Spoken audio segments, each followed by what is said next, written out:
What's poppin', everybody? You are now watching Juke Boys Sports Show. I'm your host, King Ralph, here with the homie and my co-host as well. The homie Kai was happening, Brody. Hey man, it's glad to be back, bro. I'm excited for this show. Yeah, man. You know, And continuing to keep improving. Mhm. Finally, like some people have mentioned in comment section before, you can see the Juke Boys logo behind us instead of the green screen now. Yes. So But now you guys all know Juke Boys Sports exactly, Show. exactly. Juke move. We got the B button, circle button, some left, right, dribble. Before we get going, make sure y'all drink your water, drink your tea, and mind your business.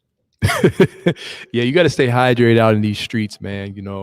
Stay hydrated, filled up. The body is 60 to 70% water, and you always want to stay hydrated, man. Exactly. Hydration, water. And like I mentioned, the green screen before. So first, a little shout out to the sponsors.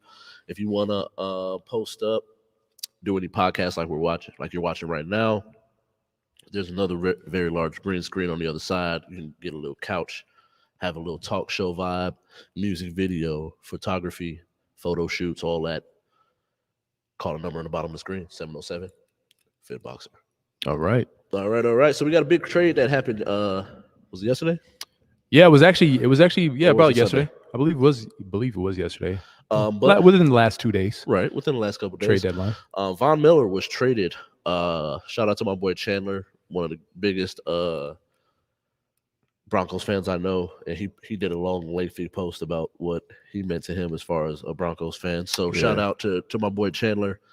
But Von Miller traded to the Los Angeles Rams. Strip sack Miller. Um, was it two twos or was it two threes? So It's it probably a looks two like and a it three was a second and a third round pick in the 2022 NFL draft for Von that they're Miller, getting Von Miller for. Yeah. a little older. Not the Super Bowl MVP that he was, but he's still very effective. Yes. So does this make the Los Angeles Rams the team to beat? When I look at the landscape of the Los Angeles Rams on both sides of the football, I'm gonna say, yeah. And you know why? The reason why I believe that they're the team to beat is because last year, and I'm just going to continue to I know it's a different season. I'm just Right. going to continue to go off what I always say, man. It's like, man, at least you know what Kai's coming from. It's like a Drake album. You know what to expect. Like that analogy right there. Last year I said that, you had the two best players, right, at the two most important positions on the defensive side of the ball, and defense wins championships. True. You had the best interior pass rusher in Aaron Donald, and then you had the best cornerback in the league who can completely wipe out one side of the field in Jalen Ramsey. The only thing that they were missing was a quarterback to put them over that level, right? Mhm. And so now they get Matthew Stafford out of the dungeon in Detroit, put him in LA, right? They had some issues in the past with linebacker core. Now you add a Von Miller that's going to further help that pass rush, right? And he has Aaron Donald who can take off some of that pressure from him, and I believe that it really will help them. Also, when you look at the running game, right? The Tampa Bay Buccaneers, a team that is the defending NFL champions, they never had a run game last year. They still don't really have a run game. It's like whenever they try to run the ball with Fournette, they're trying to force it. Right. The Cardinals, they have this college-style offense, right, which is nice, right, because it's been working so far. But James Conner's on a running back that you give the ball, like 20 different, carries of the game. Right. And then you look at Darrell Henderson. He's been pretty effective. They were able to get Sony Michel as well. Right. So you had that kind of two-headed monster, and I like what they're doing there. And then I also have some notes in front of me. Von Miller, he's an 8-time Pro Bowl pass rusher, 4.5 sacks, which is top 10 in quarterback pressures so far this year with 30, right? Okay. So he's he's really effective right there. And they've already beat the defending champions, the Tampa Bay Buccaneers, pretty handily when they did play them. I know it was earlier in the season. There were some injuries. Yeah, as well that the Bucks had. Yeah, the Bucks did have, but their secondary still to this day leaves a lot to be desired. Exactly. And I think Devin White said something very crucial, which I think I mentioned this on the last episode, was he said that he told Michael Irvin we're getting every team's best shot. So they have to adjust to that. But sometimes injuries start to pile up, injuries of Sherman, injuries and things of that nature. And you need to start getting some of those guys back. We saw the Bucks just recently lose to the New Orleans Saints. Yep. And I think right now, steady along the race, the Rams have kind of, slowly and methodically kind of keep moving, because if I'm not mistaken, they only have one loss on the season. Right. So true. I think if they can get home field advantage in the playoffs, right, which could really happen, you could be in a nice sunny California rather than having to go, to maybe a Green Bay or something like that. So we're gonna monitor the Green Bay situation as well. So That's now, the I team think I would be afraid to play at, honestly, because of everybody, Lambeau else, because the Seahawks are not going to get high enough to have a higher record to get home field. Dallas plays inside, and Matthew Stafford can play in a dome because he played it, all his career. So Tampa Bay, it's Florida. You're not gonna get no crazy weather out there. Not around that time of year. Not that time of year. And then so like Green Bay is the only place I would be even kind of nervous to play at. I do think, as far as the team to beat in the NFC, we can go back and roll that tape back, because I had already picked the Rams. Exactly. Like, just lay it on, Kai. The Cardinals. I said that the Cardinals will win the division, but I think that the Rams would end up being representing the NFC, and that was a solid pick. And going to the Super Bowl. So now this just only strengthens my pick. Absolutely, especially with the Cardinals losing a J.J. Watt. Who was effective, contrary to popular belief. Yeah, he was effective. Very effective while playing. The Cardinals were a botched fade away from going undefeated or still being undefeated. We'll see. We'll monitor that part. But I do think, man, like this, the Cowboys are starting to get to the point where you would be a hater to not be giving them the props that that they deserve. Like Dak not playing, and we'll talk about him a little bit more in the next segment. But Dak not playing and still being able to get that victory in a late game situation. Cooper Rush would have, like I said, another fade play, fade route to win the game. Amari Cooper showing out to get that victory. So I think that, and the way that they won, man, defense played very well. Michael Parsons with 11 tackles, to match his jersey number. Ezekiel Elliott catching passes out the backfield to get a first down on a crucial third and 10. I think that, like, the Cowboys are playing very well. Now, how much do you how much value do you give the Cowboys off the strength of the division, though, when you look at the divisions stuff? Because I feel like that's what. And before you answer that question, I'll say, for me personally, I'm with you on that Rams pick, only because, like, the Rams, I still believe their division is tougher than some of those other guys, like the Packers. So, how do you personally? The one thing is that their division is very weak, but at the same time, when they play these other, it's not like they're playing the Bucks and got blown out. It's not like they played the Vikings. Yeah, they played them all close or beat without Dak and still won 17-20. Yeah. So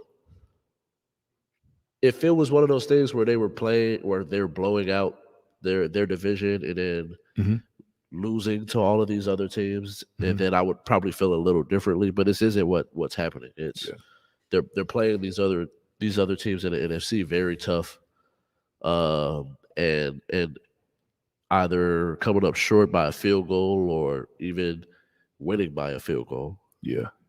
So I'm impressed with the Cowboys.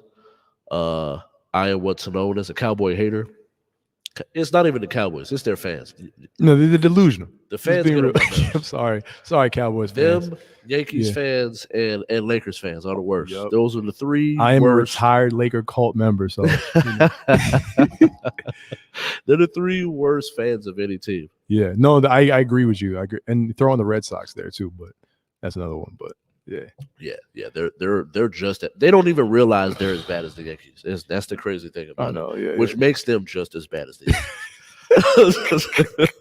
That's true. That is true. Because I'm all for rocking with your team. I'm a Raider fan. Been a Raider fan all my life. So, like, I get it. But then at the same time, it's like you have to have a level of objectivity. At no point in my life when the Raiders were trash was I ever going into the season telling people we're winning the Super Bowl. Yeah, like every year, or like Lakers in 5. Like, right. Or like the Cowboys, like when the Cowboys was trash and they didn't even make the playoffs, there people was going into the season like, oh, we're winning it. Like, no, this is not the year for you, bro. Nah. It's cool. Just take your lumps.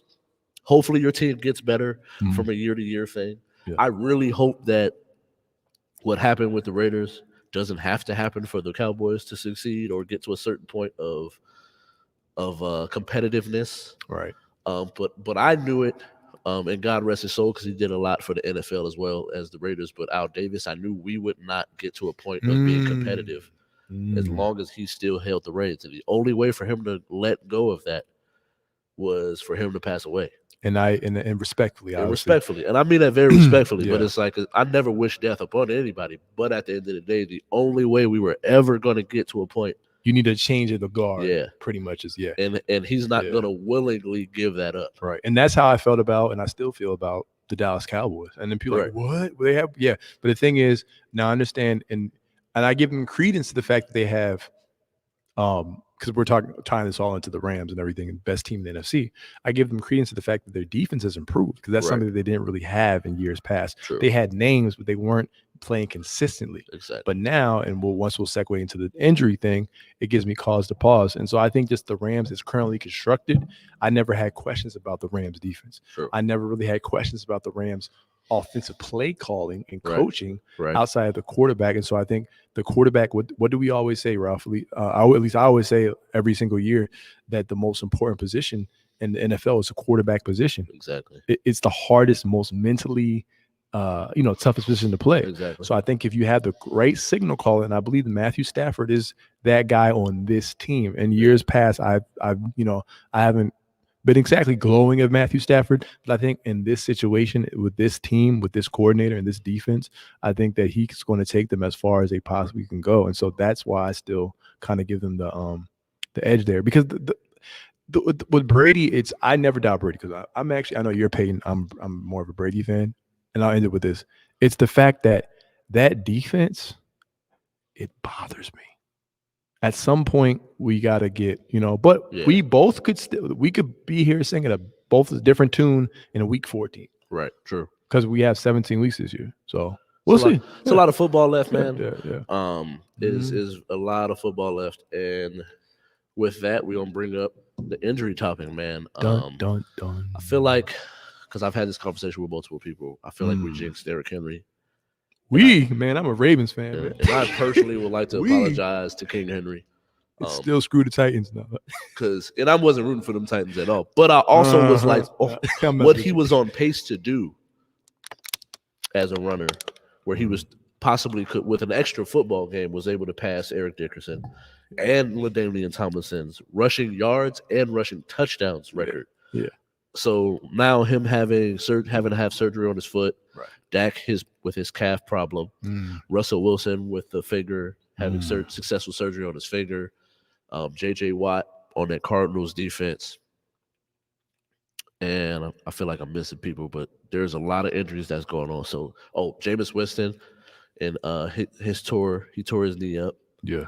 So, which injury do you think will have the biggest impact? Well, for me, it has to be a quarterback. The only reason, because it's the most important position, and I know people are like, well, Derrick Henry, heliocentric. It's the offense revolves around them. Yeah, but look, man, Ryan Tannehill. If you're watching this, if you have cousins, if you have someone who's on YouTube, anybody, IG, I want you to hear me now. You have no excuse. You have one of the second. Excuse me. You have the second greatest wide receiver of his generation, and Julio Jones behind Antonio Brown. You have A.J. Brown, a.k.a. Nino Brown from New Jack City, right? And the Tennessee Titans defense sucked, so I never believed in the Titans. I'm sorry. So that's the only reason why, because I never believed in the Titans. Right. I thought they're going to get to the playoffs, be exposed, whatever. So that's just my personal opinion. So now we're going to move to the quarterbacks. You said the Saints with Jameis Winston. You said the Cowboys with Dak Prescott. Yeah. I'm going to go with the Saints. I'm gonna go with the Saints. Yeah, and I think with the Saints is because you're looking at Drew Brees being retired. Okay, you bring in Jameis Winston, and people had questions about Winston, and people were like, okay, redemption season. He had some moments where he was kind of up and down, and then you have Taysom Hill, a gadget, quarterback. So you don't even have that. So right now, it's the fact that they don't even have a backup plan, Ralph. Right. There's murmurs of Cam Newton being signed, and maybe during the show he will be signed or whatever, but only for the sake that they don't have a clear-cut backup plan yet. I'm going to go with the Saints because they just beat the defending Super Bowl champs. They seem to might have their number because they beat them last season as Yeah. well, right? And when I look at the Dallas Cowboys, their ability to go and beat the win with a backup quarterback. Was it Monday night? Was it no Sunday night football? Excuse me, on Sunday night football with Cooper Rush as their quarterback. That was amazing. For them to be able to do that, it just goes to show me the chemistry and the continuity that the team has, and just them be able to galvanize together and get that win in spite of Dak not being there. I'm not saying that Dak is not valuable, but I like what you mentioned about Micah Parsons.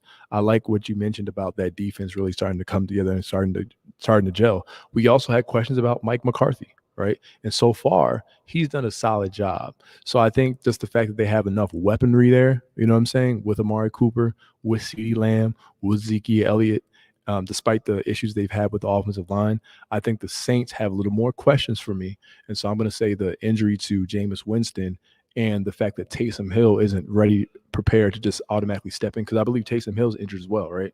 I think he's actually injured. I'm not sure, but we can also fact check me on that. But yeah, so that's why we're talking about Cam. So that's really where I'm at, and Ralph's actually checking just in case to see if I'm wrong. Oh, concussion protocol. Yeah. Right. Yeah. So he had a concussion, right? Right. So I'm gonna go with Jameis Winston. I personally, I think that just for the sake of argument, I probably would have said Jameis just because of. Tried to think about it. We went into this season and we talked about so much. Like, if I probably would argue Russell Wilson if the team was better. Okay. But yeah, their whole success, which probably could make more of a case for him, is built on him. The success of the team is built on him. You could argue that point. But at the same time, the Cardinals and the Rams have got to a certain point where that doesn't matter. Right. They're just so nice right now. Yeah. Like the teams are just built on both sides, actually at all three levels, honestly. Yeah, even special teams. What's his face from the Cardinals? The kicker. I got him in fantasy. Yeah, and so it's like you get to a certain point where like that part just doesn't even matter. Right. So for the sake of argument, and their respective divisions, the Titans and Jameis Winston and what that means for the rest of that division, it's like we went into it. Everybody's talking about how trash he is, but then before I had to switch over to Taysom Hill to see whether or not he's injured right now or not. Thanks for looking that up. 14 touchdowns, 3 interceptions. Now, he's not throwing the ball a whole lot. Yeah. They've been running the ball a little bit more than in previous years. But if you watch, what was it, the Monday night game, you just see that, like, he wasn't making big plays. He was doing a lot of dinking and dunking to Alvin Kamara, but he's not making the huge mental error where he's throwing the ball to the other team. He only has 3 interceptions on the year, where previously, the last time he started, he had 30. Right. Then when you look at his completion percentage right now, it's like his QBR, he's having a good season right now. So it's the crazy thing about it is, I hate that I wish that it didn't happen to him, because I was hoping that he would have a certain level of success. The team was playing good. Yeah. He's playing well. So it's unfortunate. So for the sake of argument, for me, I'm gonna argue Derrick Henry just because of what he means to that offense. No, I have no issues with that, and it's not because I'm not a fan of the Titans guys. Trust me. I just think that they have that potent, like the 2 receivers, and you know. And so the reason why I would, if they had another quarterback, then I would feel like his injury wouldn't mean as much. But I think Derrick Henry and his emergence, while also getting someone like a Ryan Tannehill, and having him play off of that, where I think his injury is gonna affect Ryan Tannehill. Oh no, I and the ability to for the play action. I do agree on that. And I feel like, because I feel like people are gonna say, Kai, like, how could you even fathom this is Derrick Henry? But I'm not saying I feel like it's going to have an impact.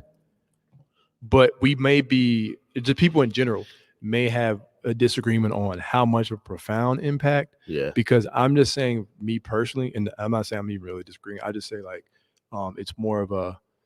I never really believed in the Titans that much this year. But I've already told you that I just never really believed in them that this year. And also the running back position. Look at Le'Veon Bell. It is expendable to an extent. Yeah. Because even my team has a little issues still with the running game. You know what I'm saying? Right. But so yeah, but I definitely agree on in you know, in terms of it having somewhat of an effect on it. If Julio can get right though, because Julio been injured, I'm like, bro, like you came back from the hamstring and you said you're okay, but he just Right. he's struggling out. That's Julio Jones, man. So But anyway, yeah, I don't know. I think Derrick. Yeah. I think it's either Jameis, depending on what they do with the quarterback position, because they didn't go into this season to have a backup plan. Like they didn't have someone that was his backup that you could tell they were comfortable. Like they say the nice stuff, they do the nuances. Drew Brees goes on there, talks about how Trevor Siemian was on the team last year, and right. and Sean Payton feels comfortable and loves him. Then why didn't he start over Jameis? The way you said it like that, yeah. And so Why? it's little stuff like that, bro. Like yeah, people be going on TV saying like they be saying the nice stuff. Right. Like they go in there, they play PC and people want to save their jobs. That's why. Yeah. That's what it is. But it's like, come on, bro. Like if you loved him that much, yeah. What was that song by Donald Jones? Cause if you love someone, you wouldn't treat them bad. Oh, how I feel so. But yeah. Last I guess 2 minutes of this topic, I guess we could say, because I know you wanted to discuss it. Should the New Orleans Saints sign Cam Newton? Do you think he could be a solution for them? I think he can, man. I do think that I think the talent that they have, a good running back in some of the things that Cam is used to having. I think like you got Callaway, speed, a burner up the field. You got an Alvin Kamara, good pass catching. Right, and he had Kamara runner out the back in Carolina, right? Right. It's the only thing for me is I don't think that the tight end is something that they have right now. So they would need a Michael Thomas to come back. Yeah, and I read something about it. Isn't he supposed in the next 2 weeks, possibly, or what is it? What is the situation? I think what I seen was that he was on IR, and so it's a possibility him coming back week 9, week 10. Okay. It's just whether I know he could be pulling a Ben Simmons if he doesn't want to play there. Yeah. And just thinking up new injuries to get on IR. Yeah, come to Baltimore. So it's in the off season. But really, I was talking about this the other day. I don't get where he's upset outside of all right, Drew Brees retired. That's why.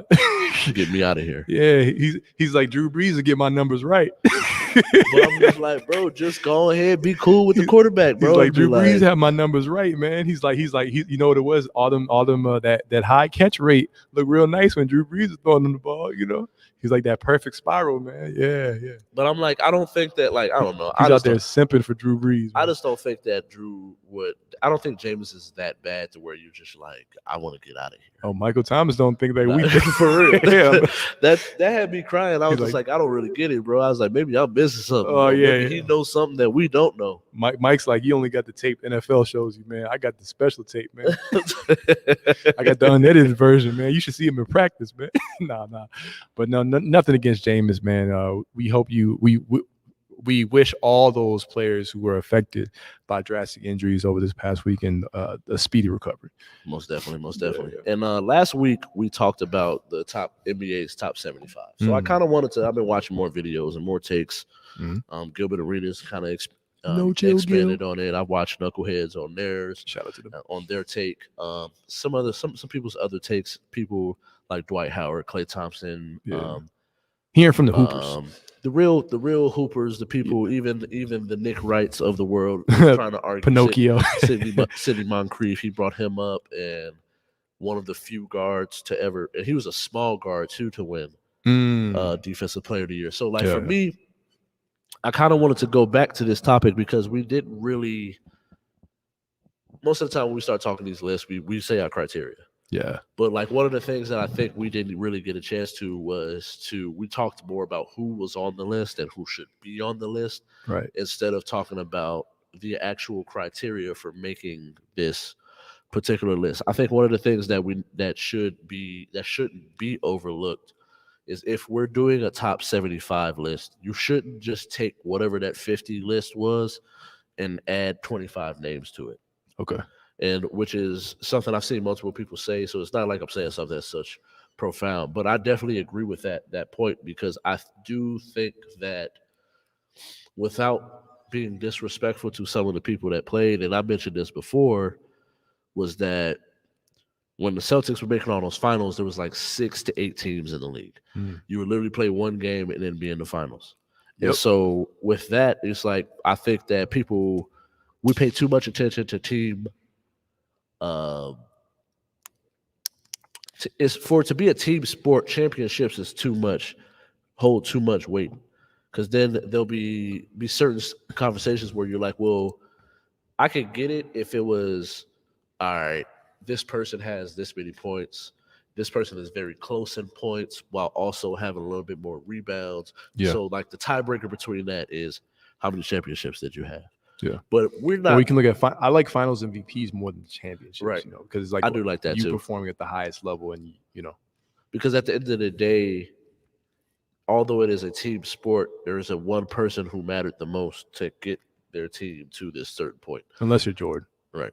But I just had to plug that. Right. Anyway. Because I do think that, like, when sometimes you start having these conversations and you bring up, 98 like, MJ. it'll be some people like, oh, well, they went to 7 finals, but Right. It's like what they do. They were a role player on all of those. Right. The back end role player. No finals MVPs, not even a clutch bucket made. Right. It was like John Sally. Right. You know, not making any like trashing of John Sally. Because then, you know. even at a certain point, like when you start looking at the NFL, the NFL's Hall of Fame versus like the NBA Hall of Fame, it's like at a certain point you feel like the NBA Hall of Fame is just letting just everybody in. Yeah, it's starting to get like that too. You know what I'm saying? Yeah, I agree. And like, yeah. And that's why, like, I like to have the conversation because it's like when people would lead you to believe that T Mac was only around for a few years. Mm-hmm. But when you really go and look, like we talked about last week, he was playing at a high level for 8 seasons. Right. And then he was injured. Yeah. Like Dwight Howard had 9 seasons in Orlando and then moved and then was asked to be traded. Yeah. So it's like, at what point are we talking about the when we talk about criteria for this list, at what point are we what is the criteria for this list? Like, what should it be? Did you want me to in go your first? Personal opinion? Go ahead, G. Okay, so I'm gonna go. And you know what? I thought about this, right? Because I could sit and rack my brain about this for hours, days, months. And I was like, you know what? And hopefully, maybe down the line, maybe during the summer and the off season, we can go over this because we talk about the everyone has a top 10 list, top 20 list of all time greats. You know what I'm saying? Yeah. Even though I think people have the same top 10s that they just switch the players up, but I think the top 10 is way different nowadays. But that's another conversation. And I've told you this many times. I always have a criteria for the top 10. I'm like, you can have a list, but at least let me know what your criteria is. Right. And so my criteria is different than what you're going to find on ESPN and all these articles. And I'm going to use that same criteria for my top 10 because it's an all-time list for a greatest players all-time list. And so my criteria, everyone, is this. It's first overall skill set. And people are like, oh, it just can't be skill set. But hear me out. It's a culmination of your overall skill set, your peak, meaning how good you were at your best, right? So your peak, like you look at a LeBron at his peak, a Michael Jordan at his peak. These are guys who not only just peaked, but they had multiple peaks. Where you're like, man, what was it 92 MJ? Was it 96 MJ? Was it 88 MJ? Was it 2012 LeBron? Was it 2018? You know what I'm saying? Yeah, right. So your skill set, your peak, your level of competition. But I look at it not just, necessarily your era, but at your respective position. Right. Since we talk about T-Max and Vince, where are these guys on the list? So if you give me a Kobe, well, I know a Kobe went up against AI. I know he went up against T-Mac. I know he went up against Vince Carter. You know what I'm saying? Right. And how you were able to do against said competition. So he was the best at his position in a guard-rich league of those guys. A LeBron had to go up against KD. He had to go up against a Kawhi, Right. a Giannis, different guys of that nature, of that ilk. And then I look at your playoff competition and your finals competition. So the road that you travel through and how you actually perform, because the regular season is anything. Some people, what we call paper champs, right? Right. Oh, they look good in the regular season. Oh yeah, they fool you in the regular season. Utah Jazz. Mm-hmm. Let's be real. And then they get to that playoff, and bro, they in cold sweats. You know what I'm saying?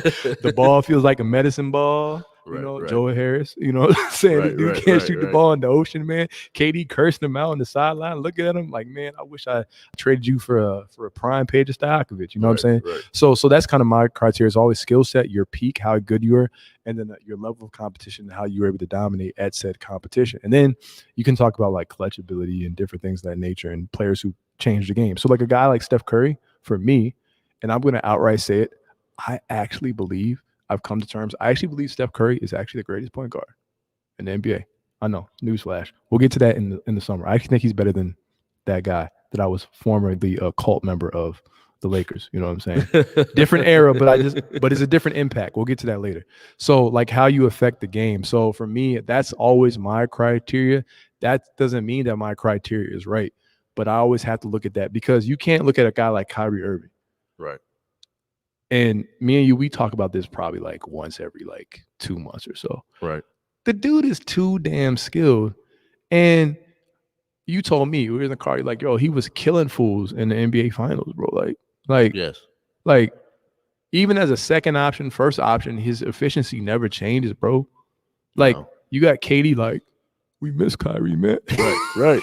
Even on, KD realizes this. He's not in the top 75. Like what? Yeah. So that's me. I don't want to be too long-winded and everything because I can give you my criteria and then rename the entire list, but we don't have time to do all that. So what's your criteria, Ralph? Your personal criteria? Like for me, when you start going through this list, and like you said, it's the same type of list. If you were doing a top 10, a top 5, like it's the same list. It's just you just have more players to pick from now, and impact is definitely going to be one. Has to be. Your effectiveness, context is another thing because we can sit there. We talk about like you preaching now though. Like when I showed you when I showed you that clip of Wilt in color. Oh yeah. And like I seen some people in the comments, it was like, oh, Wilt had more to his game. Like I just thought it was like dunks and rebounds. Mm-hmm. So like at a certain point, I was just like, all right, I see that it's not just dunks and rebounds. But then when you see who he's up against while doing these these super slow fadeaways and turnarounds, I just think that like, and I tell people this when it comes to like hip hop music. Okay, yeah. I'm not a big fan of rap from the 80s. Me neither. Like, I do recognize that without those people, I would not be able to get to where we are today. I still love rock hymns. I love the KRS ones, the Run DMCs, the Big Daddy K, the NWA work. Does NWA that's the 80s?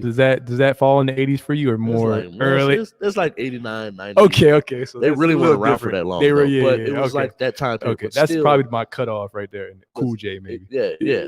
And it's like without that, you wouldn't be able to get what we have today. So it's like without Wilt, you don't get a Shaq or a Facts.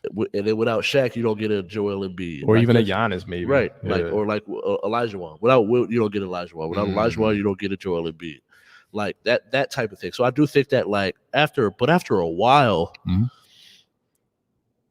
when you start looking at talent levels, like you're telling me that if I was to take T-Mac and go place him in the 70s and 80s, he gonna get locked up by like David Bing or something, right? Like that's what I'm saying. Like, come on, bro. Like, I get it at a certain point. Like, maybe at a certain point, those people were like the cream of the crop. But like, as we've gotten to where we are now, where you're looking at a Giannis, even as much stuff people talk about Ben Simmons, like Ben Simmons. Oh, Ben Simmons was an E back in the 80s, right? Woo. And so it's like, bro, come on, man. Like that. So I think that like when we got to start talking about context. The impact as far as like on your team, the ability to play with other people, because I think that the higher up the list that you get, you can pretty much pick them out of a team and place them on any team. It's like it's hard, because even as much stuff as people talk about Shaq, there's 3 Shaqs at a certain point. There's Orlando Shaq, there's Lakers Shaq, and Big Chicken Shack. and then there's Sorry. exactly like the Miami Heat Shaq and beyond, to where he was more of a role player than he was the big man. Right. Celtic Shaq was the one Charles Barkley said got shot in the leg. Right. I was like, man, when he got shot in Boston. Shout out to Charles, man. But it's like with stuff like that, when you go and you can you pick them out and place them anywhere on any different type of team. Like I think that like someone like a Chris Webber is before his time, but like you don't get where we are today, where the fours where they are today without someone like a Chris Webber. I have a question for you. KG or Bill Russell? Yeah, I'm definitely going KG. Thank you. I'm just being real, man. Like I just don't like Bill Russell. Like the dude was, you can't throw him the ball and be like, give me 40 tonight. Right. Just being real, man. Yeah. Like you couldn't do it in that era. What are you going to do in the era of the 2000s? Right. Man? Like, right. Come on, man. Especially when people is moving, I do.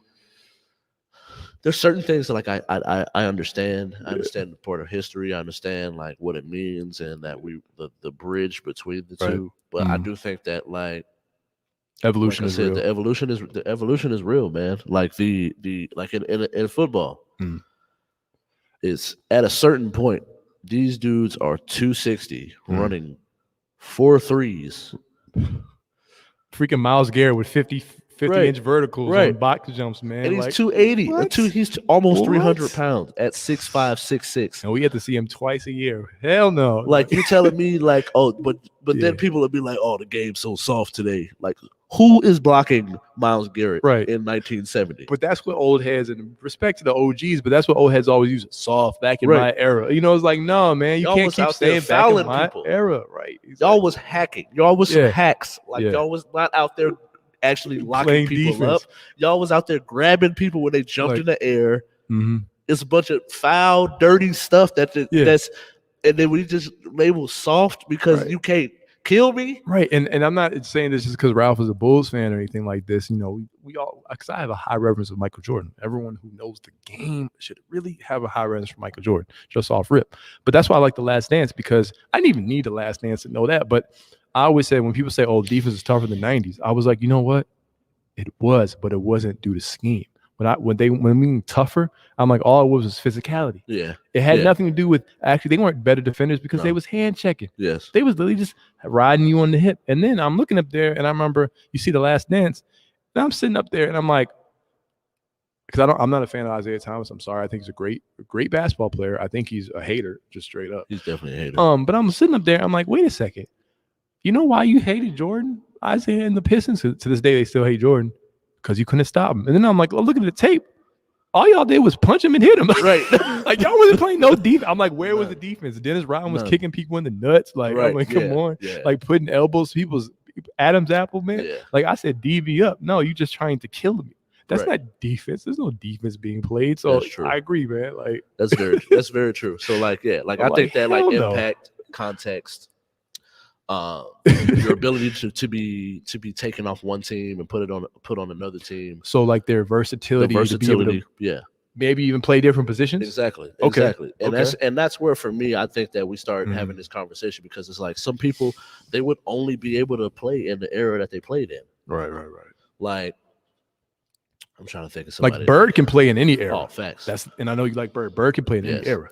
I actually was thinking about doing this video where, like the videos where people go and react to stuff. Okay, yeah. And like, because I've been seeing this one with Larry Bird. I'm like, people just, they don't know. They just gloss over him like a rich homie Quan he's just song. Some white dude.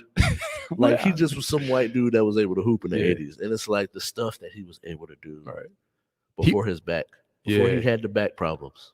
Because Kobe once he's smart. He's like, Bird was slow, but he would kill you. Yeah, that's the thing. Like you couldn't even do anything. It's almost like, I hate the Luka comparison because him and Luka played nothing alike, by the way. Not at all. But Luka's slow, but you still can't stop him. Right.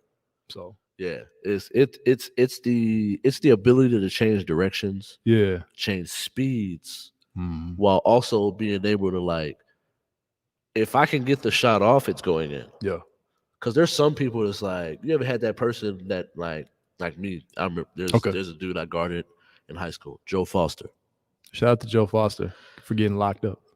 No, Not like that, but I wasn't locking him up. okay. Yo. If he Edit the got his tape. Edit the if he tape. got his shot off, it was Yeah. going in. But it Yeah. was like there was nothing that you can do, bro. Like Mm. like there's some people that I've guarded, and it was just like I've never really been afraid to guard anybody, but Yeah. like it was just like you just knew you was in for a long day Man. when if I had to guard this dude, because it Right. was like I would be here, like the shot is coming off, but my hand is like I'm literally the best defense that I can do without blocking the ball, and it's still going in. Yeah. Yeah.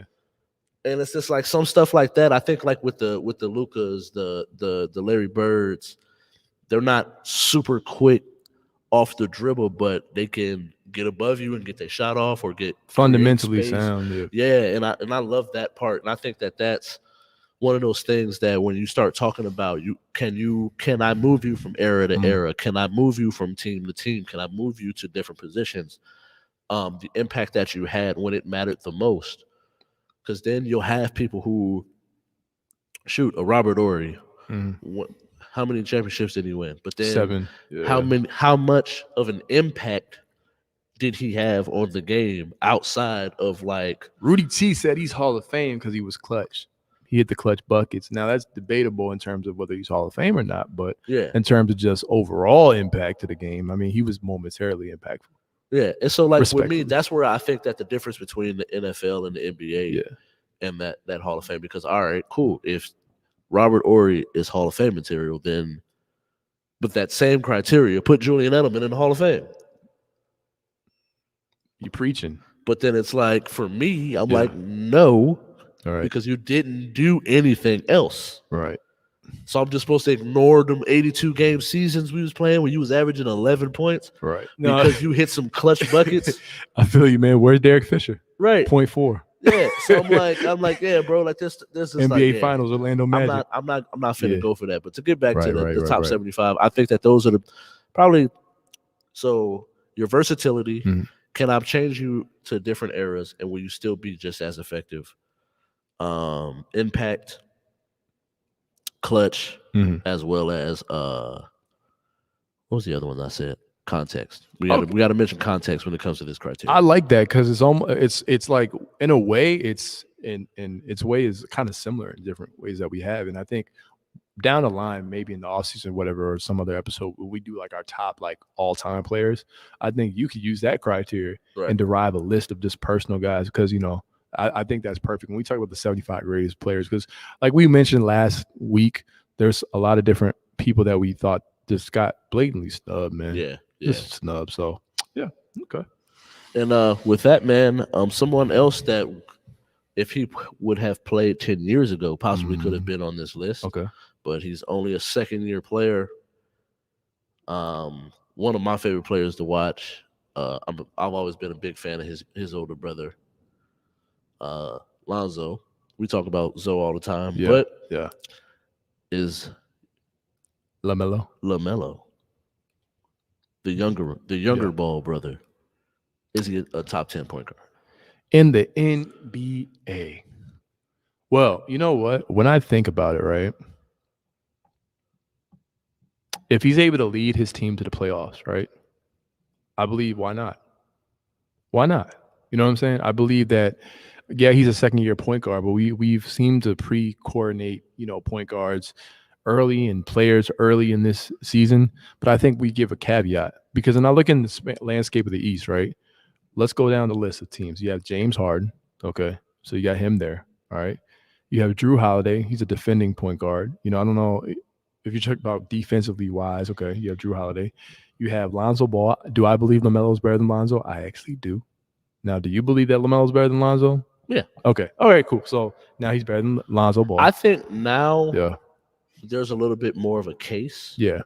Lonzo's getting better now. Watching Lonzo in this season so far, I think that you can make more of a case, but LaMelo's still a better scorer, Yeah, and like, LaMelo could still do more LaMelo, scoring if he wanted from to. the moment he stepped on the court, you could tell there was a confidence that he had that his brother did not have. Exactly. And I think Zoe is just now starting to get Right. to that because, like, I watched what was last week. They played the Raptors twice. Yeah. And it was one of those games.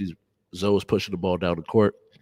He's looking to pass the rock, but nobody. He runs past the 3-point line, and then he pulls it back. Nobody comes and guards him. He doesn't even think about it. He just turns, shoots, whop, give me 3. Let's go back down the court. And so I think that was something that wasn't last year or even the year before that. Like, he didn't have the confidence to shoot that ball. Right. Do I believe that LaMelo is better than Kemba Walker? I actually do. Oh, yes. All right. Ben Simmons. See, that's how I'm like, Ben Simmons has a great defensive, but in the playoffs, see, LaMelo's not been in the playoffs. Ben Simmons is a liability in the playoffs. It's like we could talk about tiers, and this is why when we take top 10, I probably should have said, you know how I am. I love tiers, but I believe that he's somewhere in that top 10, and I thank you. You're making that list, because I just went down the East because I was going to get to the West. You have Kyle Lowry, you have. I do not have Kyle Lowry on this list. Okay, relax. Okay. He's like, man, relax. Man, can I come with the hoopencyclopedia.com over here? So far, man. we got Dame, Kyrie, Russ, Ja, Trey. Who's Trey? Which one's Trey? Oh, Trey. Oh, you Trey. spelled it wrong. What to say? Yeah. Like Trey songs. I was like, what? Trey. And then I got Drew Holiday so right. far. But I'm not done making this list. Okay. Yet. I'm just writing. Right. I'm writing point guards out there right now that I think could be in the top 10. I know Steph's obviously number one. Yeah. So this is off the string. So that's now we're narrowing it down. I think he's probably there because he's definitely better than Eric Bledsoe and Reggie Jackson. Oh, facts. Luka. Now Luka is ahead of him. I would say Luka's ahead of him. Ooh, so now we're getting into that muddy water. If he's not top 10, he's at least right there. 1, 2, 3, 4, 5, 6, 7, 8. Ja or LaMelo. That's where, because for me, man, Drew's a defensive specialist who can get you. But this is my thing. Yeah, is with Drew. Yeah, I think that everything that he has to offer, Drew's underrated though. He's very underrated. For me, I don't think that LaMelo is better than Drew. Because you can see the impact that he's having on the Bucks now. True. So I say LaMelo's probably that 11, maybe he's 12 range. He's either 10. He's anywhere from 10 to 12. Right, depending on the day. So it just depends on who what you're looking for and who you have on this list. That I would, because as of right now, the from the tape don't lie. The last time I seen Ben Simmons, this dude mentally checked out in the game. He's like, "Nah, I don't want that layup." I can't overlook this dude passed the your ball, offense, and what you did in the playoffs because you have the defensive versatility to guard all 5 positions, and you should have won Defensive Player of the Year. So like the other parts of that, I'm like, I feel like he came into this. My bad. I can't just throw LaMelo. I can't put Ben Simmons over LaMelo where. The first thing about LaMelo is his confidence. His confidence through the roof. He came in coming off the bench, being this swaggiest dude on the court, and he out there making impact right away.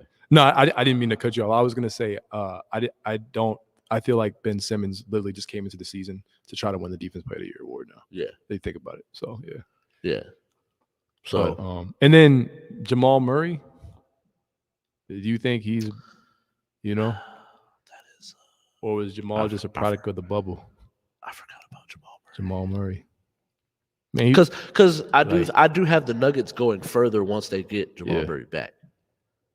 I do too. So like, because they got swept without him. Yeah. Like CP3. Yeah. Oh man, LaMelo somewhere at 15. Yeah. That's the reason why I said it's either you can have him anywhere from 10 to 12. That's why I don't think that. Yeah. CP3, he's definitely not better than CP3. But Jamal Murray, depending on what you look for and things like that, like as of right now, Jamal Murray is not playing. So for you to say to be short-sighted and say, well, I don't see him being better than this person as of right now, as we speak, like I wouldn't be too mad at you. And we forgot one more Murray too. You know which Murray I'm going to say, right? Dejounte Murray. No. From the Spurs, man. He's like, nah, Kai. He's like, I mean, he's underrated, but he's not. He's not top level. 10. He's a great defender, by the way. Yes, very true. Get you a cool 12, 8, and 8. Yeah. All right. Cool. But then Zoe can do that too. So They're probably on the same level. If you yeah, replace Zoe with Deontay Murray, I bet you yeah. no disrespect, but Zoe might be a better 3-point shooter than Oh, Deontay. he definitely is though. Yeah. Okay, cool. So that was a fun topic. Did you want to add anything else to the? Nah, like the only thing I would say is I was like, if we're talking about tiers, if we're putting tiers of point guards, yeah. LaMelo is anywhere in that third to fourth tier. Okay. It just was depending on what how many tiers do you have? Mm, Because some people they'll have like one person in that top tier, yeah. and then beyond that, it's like. But I honestly believe that Mhm. Steph, Dame, Kyrie, Luca, James are in one tier. Okay. I'm gonna say And then there's Steph everybody else is in a that. tier of himself because I think he's significantly better than Kyrie, just personally. Maybe not in skill, even though there's still to this day, Ralph, and maybe you disagree, but there's still people who believe Steph's actually more skilled than Kyrie. All I have to do is go on Instagram and go to these hoop pages, and these people just like they're like, no, man, yo, just which I don't agree. I think it depends on the lens that you look at skill in. But Kyrie Irving is the second most skilled player in NBA history to me, outside of Kobe Bryant, late great Kobe Bryant. Yeah, nah, I'm not. But I'm not. Yeah, to that. I don't now, concede to it either. I'm not going to now, engage. if we're just in that talking about the ability to shoot the ball, right? All right, or impact, yeah. But if we're talking about skill, but like the ability to finish left hand floater, right hand floater, thank you, going right, going left, going into you, the ability to stop on a dime, go glass, post up, take you off the dribble, off the ISO. So you think it's screen? It's hate. It's pretty much people that hate Kyrie probably say that. That's what I think. Too. I personally feel like people just hate Kyrie and like. I get it to a certain degree, but it's I like, come on, guys. Don't at a certain degree because I'm just like he's just shown that he hoops. I think it's a situation, and this would be like my personal last point on this. It's kind of like the LeBron thing, right? It's like, am I a LeBron James fan? No, but you mentioned months ago on the show, where you're like, if he's not in your top 3, you're probably a hater. And people would try to make little, oh well, because and they make little criteria that it's like, no, deep down in your heart, you're a hater. Right. So that's don't like him. Like, just say you don't like the bro. Right, and that's what it is with Kyrie Irving. If you feel like Steph Curry's more skilled than Kyrie Irving, then you probably hate Kyrie. Facts. All right, so we got enough time for the last topic and the last little bit of battery life I got. Oh snap! Let you take it off, man. Take this one away first. The NBA changes the rule to where you can no longer flail your arms and jump into people and get called the foul in your favor. I see you like this rule. Which has directly affected the amount of free throws that people like Trae Young and James Harden have played or shoot in a game. Even Paul George to a certain extent. The DeMar DeRozans. I've even watched certain instances where they'll I remember DeMar DeRozan had the ball on the elbow. He takes one dribble, pump fakes, and the person jumps. Normally you jump into the person and he shoots a fadeaway elbow mid-range. He makes it though because that's what he does. He's a mid-range specialist. So I just think that for me, I think it is good for the game. Where some people think it's bad, I think it's good for the game because I think that at that point you have to actually show your skills instead of searching for the foul. Because the one thing that makes that part annoying is that when you get to the playoffs, they're not calling those fouls. So it's like, why have that in the game? Period. If when it really truly matters, or even in a late game situation, they always say that the ref should swallow his whistle, that they're not going to have the referee taking and doing such taking control of the game, in a sense. So for me, I think it's good for the game. I think that you have to show more your bag. You got to pull more out the bag to get your bucket instead of running in the lane and using your offhand to wrap your arm around their arm, and then you just throw the ball in the air, and now you taking 2 shots at the line. All right, so he just called out Trae and James Harden subliminally on the subliminal on that one. But definitely Trey. That I know you that mentioned last thing I just said was strictly James Harden. And it's funny because Draymond Green actually had an actual quote, and he mentioned James Harden. He said, "Yeah, all these other players," but he's like, "James was the first." He's like, they all learned it from James. Like, man, but yeah, I agree with you, Ralph. And I think also when we look at the defensive, or should I say, the offensive possession numbers, the points per game has gone down Yeah, this season. And you're starting to see people talk about, oh, you wanted '90s basketball, you get it. This isn't necessarily '90s basketball, but we're having a more uh, uh, uh, less in terms of the game is more geared toward defense can be played now a little bit yeah, more. I mean, you still have guys who want to shoot the ball from Bora Bora because Steph Curry shoots the ball from Bora Bora, whereas Paul George would say, "I'm from the logo with it." You know what I'm saying?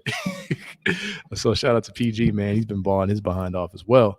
But yeah, I believe that when you look at the NBA, the rules, I think it's great for the defense. I believe that it makes the game more enjoyable. I believe that you really get to see people who are 3-level scorers from the mid range, from the post, from three, and what types of bags they have, their ability to create shots and not have to draw additional foul calls by doing, the wrapping the arms and stuff like that. And those plays that refs call with the wrapping, they really cost some teams games over the true. years. You know what I'm saying? So with a guy like James Harden, do I believe he's an elite scorer? Yes. Do I believe that he's the greatest scorer of all time or better than Kobe, like people try to say? No, because he never had a back-to-basket game. And his mid-range, he went away from that once he got into Houston in that Yeah. ISO pick and roll. He would just dribble, step back 3 times, travel, carry, and shoot, or he would go straight to the rim. You know what I'm saying? So we're seeing guys like Trey. We're seeing guys like James. We're seeing a couple of other players here or there be affected by these rules. But I think ultimately it will be okay. I think a team like the Miami Heat has greatly benefited from the rules so Yeah. far. I think as the season wanes, guys and teams get guys back and get healthy, teams like even the Lakers, even though I don't like their roster construction with Russell Westbrook, I think the fact they have big guys they can go into, LeBron getting to the paint, AD drawing fouls, can play with his back to the basket at times. It probably needs to do a little bit more. And then obviously the Milwaukee Bucks, Giannis is destroying. He's been playing great actually this season in spite. So I think once we get into the playoffs, you're really going to see teams like Miami, teams like Milwaukee, teams like those guys be able to benefit. With the exception, my last team, the Warriors, it's just off ball. What is it? Off ball movement and it's like I forgot. It's like situational passing and like different. It's read and react. A read and react offense. It's not just. It's really not Steph shooting a bunch of threes. People think it is, Right. but they really do pass the ball around. So I don't think it's going to affect them, but so much. They're not ISO dribbling a million. No, times. it was more so It's like read and react. this whole rule was more so it affected the ISO. Yeah. The ISO bucket getter. Right. So I think with that, not motion offensive. Yeah, no, not at all. Like if you move the rock around, yeah, it's not really that often that you're gonna catch someone in a position where you're jumping into them or pump fake, grab an arm, or like come off the screen and you go in and people try to reach in and you just grab an arm and then flail your body. Right. So like with that, like I do, that's why I said specific players and use specific players in my examples. But even your Bulls are looking good with that moving that ball around too. Exactly. So with the little bit of time we got left, man, I'm just gonna cut it short. Probably 30 seconds short anyway. But we shout out to the sponsor. Yes. We had a good show today. Fit Boxer. Shout out to Fit Boxer. Thank you guys for watching. Make sure you follow us on Instagram as well. What the heck? Yeah, make sure you follow us on Instagram at J.U.K. Sports Show. Follow me on Instagram and TikTok at KYNGRALPH. Follow the YouTube channel as well as the Facebook page. Thank you all for watching. It is all the same name, so it is the He Say She Say channel. He Say She Say all one word. Make sure you press that like, subscribe, follow button. And you can follow me on Instagram as always at the.houseofhoops. Once again, that's at the.houseofhoops for player analysis, basketball content, NBA, the whole nine. All right. All right. Thank you all for watching. Peace. Peace.